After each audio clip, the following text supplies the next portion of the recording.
Okey, seterusnya bahagian 2 ni kita nak tengok 2.52. Kita nak mengaitkan keseimbangan daya dengan keadaan keapungan suatu objek dalam bendali. So, apa yang kita perlu tahu dalam ni, okey, kalau tengok buku modul kamu tu adalah kita akan sambung muka surat 63 tu, aktiviti 4. Okay, tapi sebelum tu kita tengok ya, keseimbangan daya ni dengan keapungan, apa kaitannya. Okey, so kalau kita tengok gambar rajah di bawah ni, okey, tengok dekat tepi ni. Okey, kalau keadaan satu objek itu berada dalam keadaan terapung yang pegun, contohnya inilah dia terapung dan dia pegun, jadi dia punya daya yang bertindak ke atas dia adalah ada dua, satu berat dan juga satu lagi yang bertindak ke atas adalah daya apung, kan. Jadi dia punya nilai daya itu adalah sama. Jadi berat sama dengan daya apung. Dan bila daya di atas sama dengan daya bawah, jadi daya paduan dia adalah kosong. Contoh atas ni 5 Newton. Okay, bawah ni 5 Newton. So kita tahu daya paduan adalah hasil tambah daya yang bertindak ke atas objek tersebut. Jadi 5 tambah negatif 5 dapat kosong. Jadi bila daya paduan kosong, maknanya objek itu berada dalam keseimbangan. Dan juga objek itu terapung, pegun. Okey, itu dia punya basic je lah. Okey. Okey. So yang pertama, okey, teruskan muka surat 63. Okey, kesemua objek terapung dan pegun, tunjukkan dan labelkan daya yang bertindak pada setiap keadaan. Okey, jadi daya apungan dan berat objek. Apakah daya yang terlibat dalam objek yang pegun ni? Okey, satu, daya ke bawah ini kita tahu adalah daya graviti, iaitu berat objek ke bawah. So daya kat bawah ni adalah berat. Okey, dan daya yang bertindak ke atas adalah daya apung. Okey. Itu cikgu dah terangkan dalam video yang mula-mula tadi. So apakah hubungan antara kedua-dua daya ini? Okey, so kedua-dua daya ini hubungannya sama.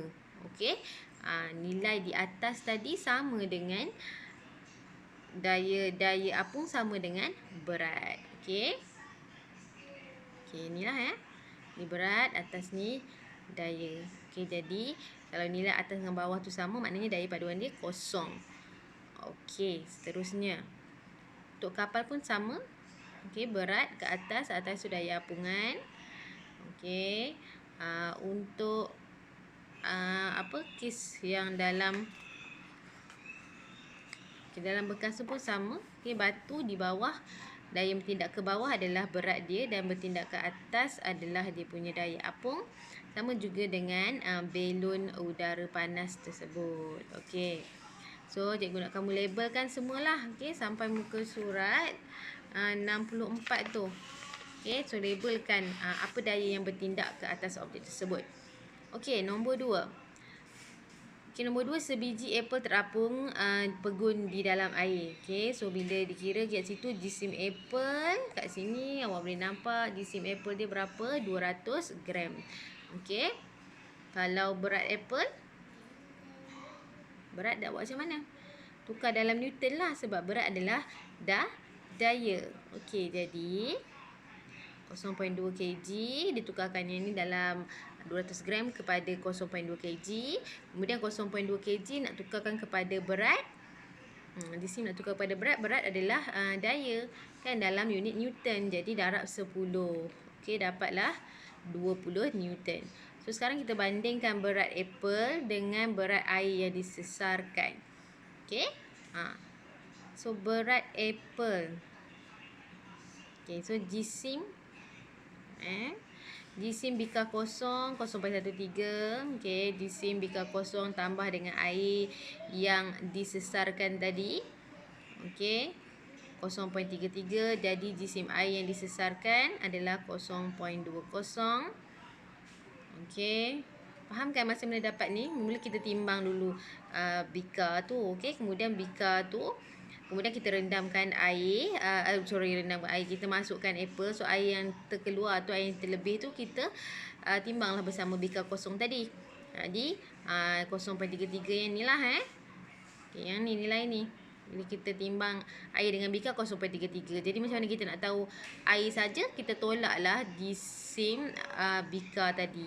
Okay, nilai ni kita tolak jisim bikar ni, kita dapat 0.20. Okey, kemudian berat air yang disesarkan, yang ini tadi kita tukar kepada Newton, dapatlah 2 Newton. Okey. Belah sini tadi berat apple tadi 0.2 darab 10 2.0. Kat sini tak nampak ya, bukan 20 ya, 2.0. Jadi bila kamu bandingkan berat tersebut, berat dia adalah sama. Berat apple sama dengan berat air yang disesarkan. Okey.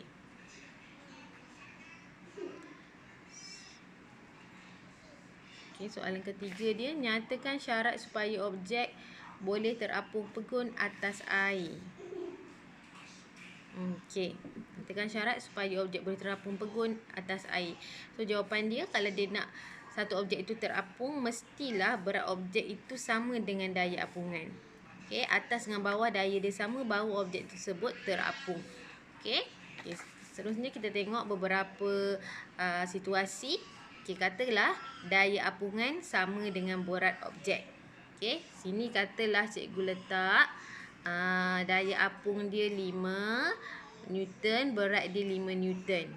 Okey, so apakah arah daya paduan? So daya paduan ni nak bergerak ke mana?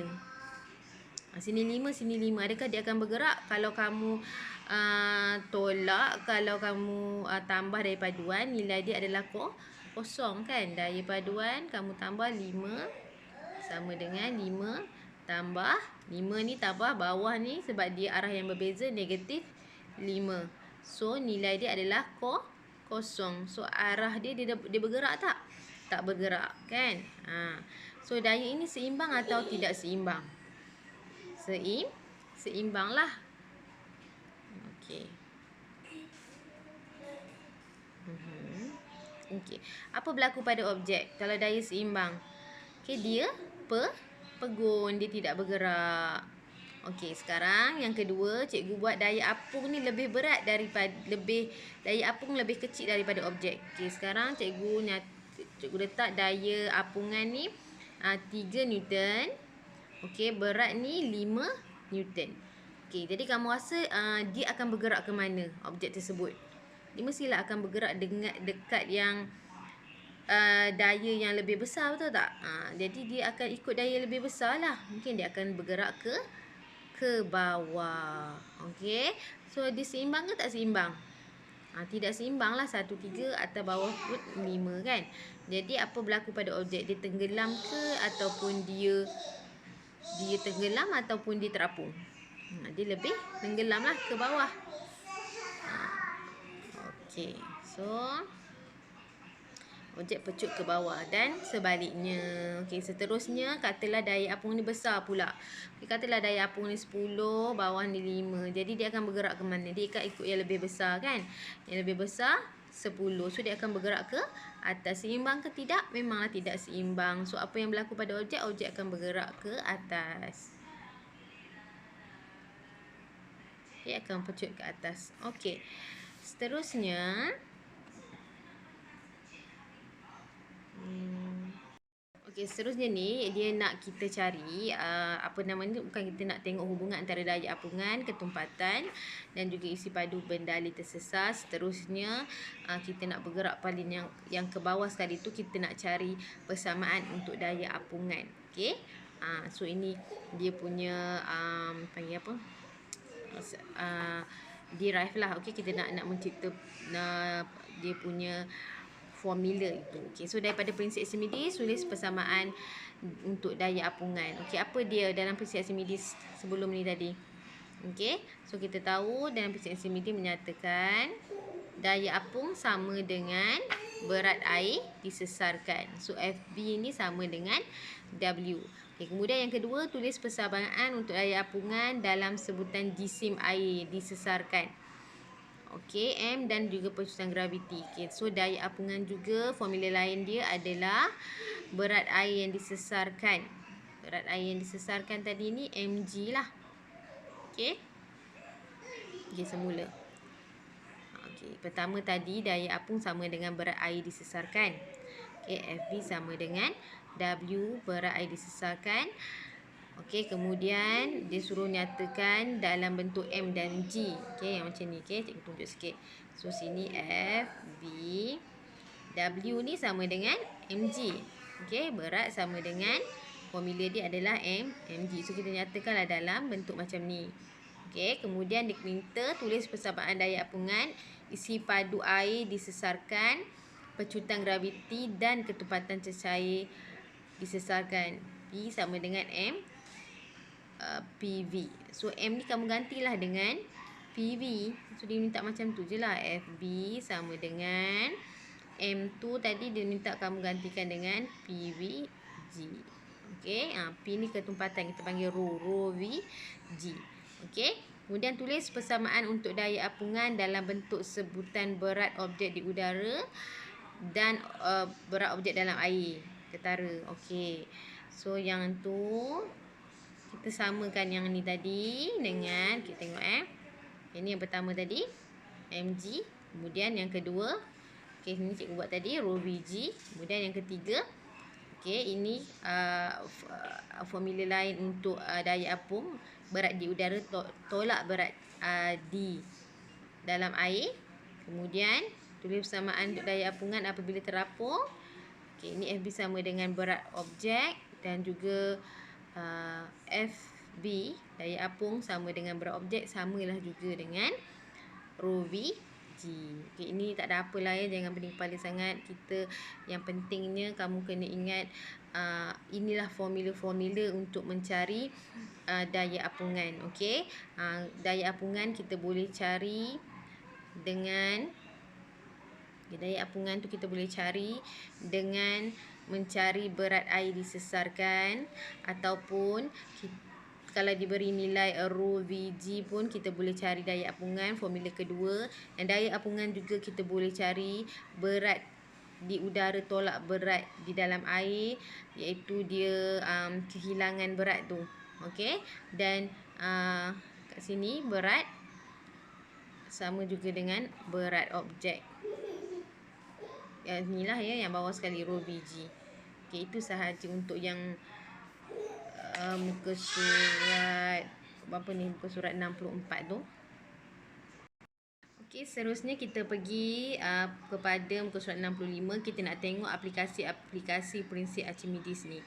Okey, so ada beberapa situasi kat situ. Kita ada kapal, kita ada kapal selam, kita ada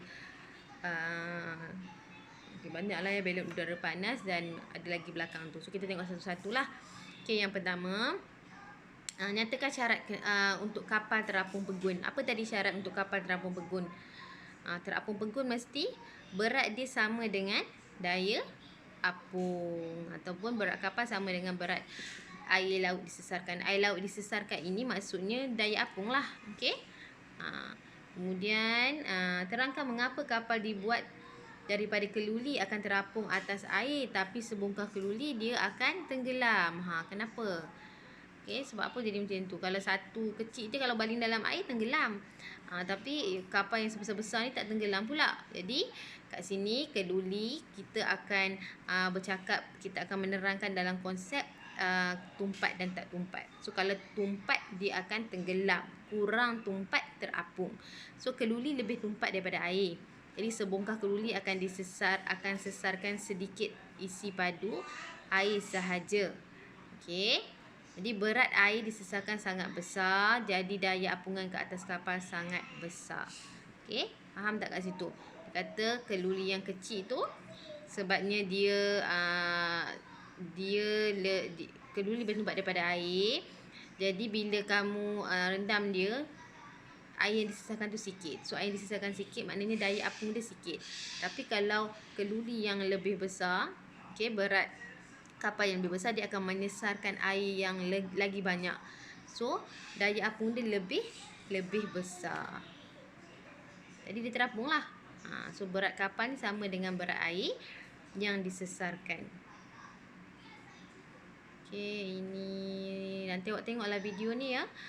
Kalau kalau nanti cikgu send PowerPoint ni, so kamu boleh tengoklah video tu. Okey, kalau nak tengok sini boleh juga. Kita cepatkan Okey, ni macam mana cara kapal yang baru buat tu dilepaskan. Bolehlah tengok, menarik juga ni. Okey. Alright. Okey, kita terus kepada aktiviti 5. Okey, aktiviti 5. Okey, teruskan soalan C tadi. Seorang nelayan mendapat botnya pada aras yang berbeza semasa di laut dan di sungai. Okey, walaupun bot itu membawa muatan yang sama. Okey, bandingkan daya apungan yang bertindak ke atas bot dalam air laut dengan air sungai. So, agaknya mana daya apung yang lebih tinggi, dalam laut ke dalam air sungai? So, daya apungan yang bertindak ke atas bot dalam air laut adalah sama dengan dalam air sungai. Okey, so kerana apa? Berat bot dalam air laut dan air sungai adalah sama. Kita guna bot yang sama, jadi daya apungnya pun sama. Okey. So, berat bot sama dengan berat air disesarkan, samalah juga dengan daya apungan. Okey. Ke soalan kedua. Bandingkan aras bot. Okey, bandingkan aras bot. So, kamu tengok aras bot kat situ mana yang lebih tinggi. Okey, aras bot dalam air laut lebih tinggi berbanding dengan dalam air sungai. So, ketumpatan air laut dengan air sungai, mana lagi tumpat? Mana lagi banyak garam? Okey, air laut lah kan. So, air laut lebih tumpat. Okey, so bandingkan isi padu air yang disesarkan oleh bot itu. Mana? Dalam isi padu air sungai disesarkan lebih banyak. Okay. Senang je kan? Sebab apa kan? Kalau ketumpatan tu rendah, ketumpatan air sungai tu rendah, jadi bot yang lebih berat ni akan tenggelam lah kan? Kalau ketumpatan yang tinggi, bot tu akan terapung sikit lah. So, yang ni maknanya bot lagi tumpat, maknanya dia akan tenggelam banyak lah daripada dekat air laut. Jadi, dia tenggelam banyak, air yang disesarkan tu, okay, air yang disesarkan tu lebih banyak. Okey. Seterusnya, okey, hubung kaitkan antara isi padu air disesarkan dengan ketumpatan. Jadi, kalau ketumpatan rendah, isi padu air tinggi. Okey, so semakin kurang ketumpatan air, semakin banyak air yang disesarkan. Oleh itu, bot tenggelam lebih dalam di dalam air sungai. Okey, daya apungan dia adalah sama. Okey, cuma yang berbezanya adalah ketumpatan. Okey, seterusnya, jika beban diletakkan ke dalam bot, mengapa bot terapung lebih dalam di permukaan air? Okey, sebab apa? Kalau kamu tambah lagi dia punya berat, dia menyesarkan lebih banyak air lah kan, betul tak? Katalah batu dengan kertas kamu masukkan dalam air. So, mana yang akan terpercik air lagi banyak? Yang disesarkan kan. So, iaitu batulah. Samalah juga yang ni. Kamu tambah berat dia, maka lebih banyak air yang disesarkan. Jadi, lebih besarlah daya apungannya. Okey.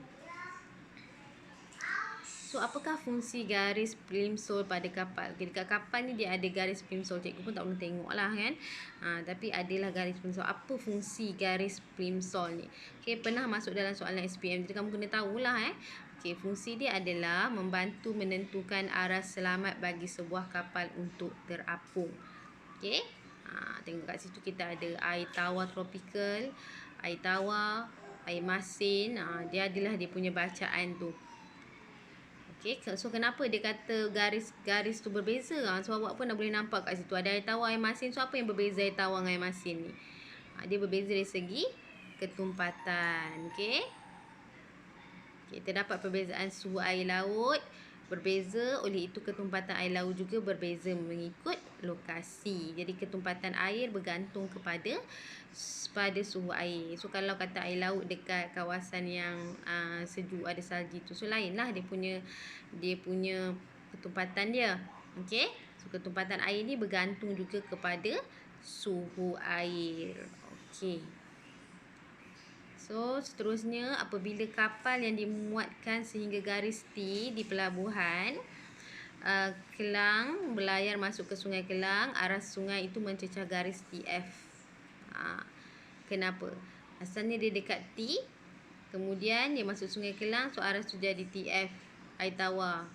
Sebab apa? Tadi daripada laut ke sungai kan. So sungai tu, tumpatan air sungai tu lebih rendah, jadi dia tenggelam dengan lebih dalam. Okey, jika kapal itu berlayar ke England pada musim sejuk, aras air laut di England melepasi garis W pula. Okey, pada musim sejuk ketumpatan air laut lebih tinggi. Jadi bahagian kapal yang tenggelam tu kurang. Okey, dia menyisakan sedikit air sahajalah. Okey. Ketumpatan air laut lebih tinggi maknanya kapal tu akan lagi terapung lah. Jadi bila dia lagi terapung, dia sedikit je lah air yang akan tersesar itu. Okey.